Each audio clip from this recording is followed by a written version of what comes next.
Fellow countrymen and women, I'm here to address you once again in the course of our nation's history. I'm here to address Nigerians, especially on my brother and friend, the former governor of Anambra State, and the former vice presidential candidate of our political party, Peter Obi.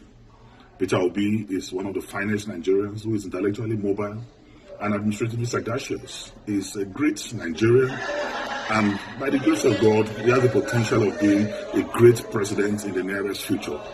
I celebrate you, Peter Obi, and I celebrate your movement for a new Nigeria. I celebrate your conscientization of the Nigerian youth and public on governance and building a new Nigeria. But I want to advise that your time is not now, because you will have to wait for your time.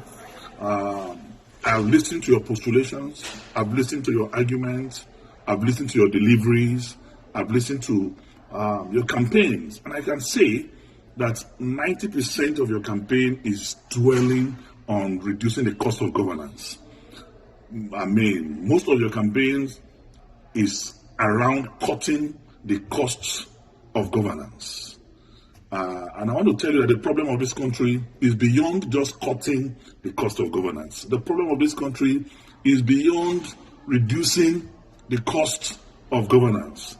I'm not saying that is deceptive, I'm not saying it's pretentious, but I'm telling you that it is less than 1% of our national problem. Beyond cutting the cost of governance, and I want to say that cutting the cost of governance, you don't need to be a president to cut the cost of governance. If you have a very effective Minister of Finance, you have a very effective Minister of Budget and Planning, you have a very effective CBN governor, you can cut governance. You have a very effective chairman of the economic team. You can cut governance with the cooperation of a president. But I want to say that is not our major problem today in this country. What we need today in Nigeria is to unify this country. Nigeria has never been this divided in our national history. Not even during the Civil War are we this divided.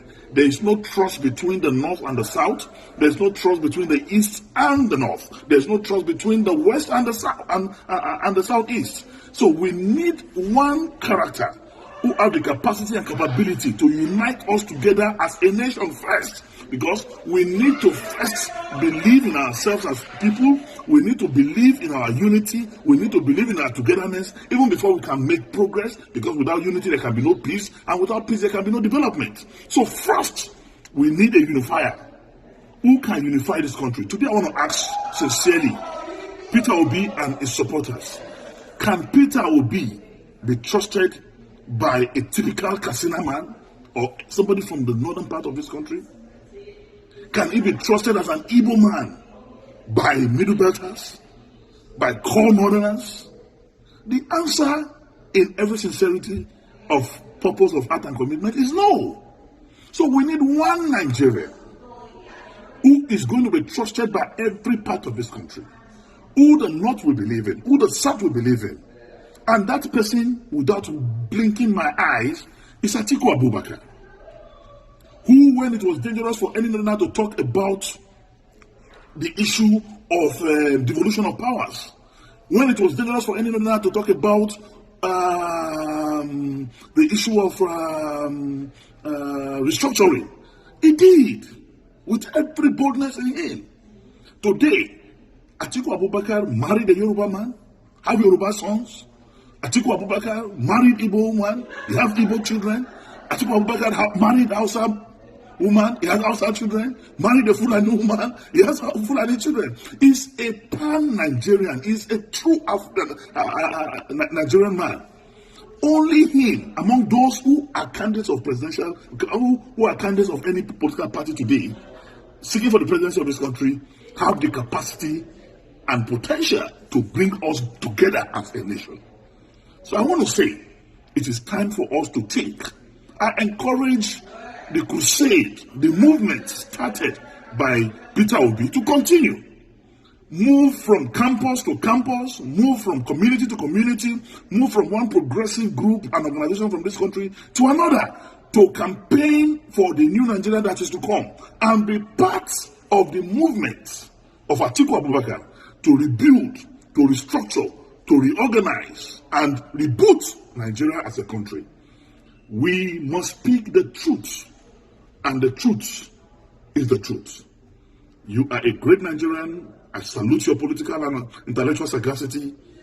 You are one Nigerian that I know.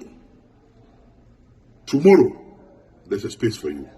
But for today, let us forget the social media drama.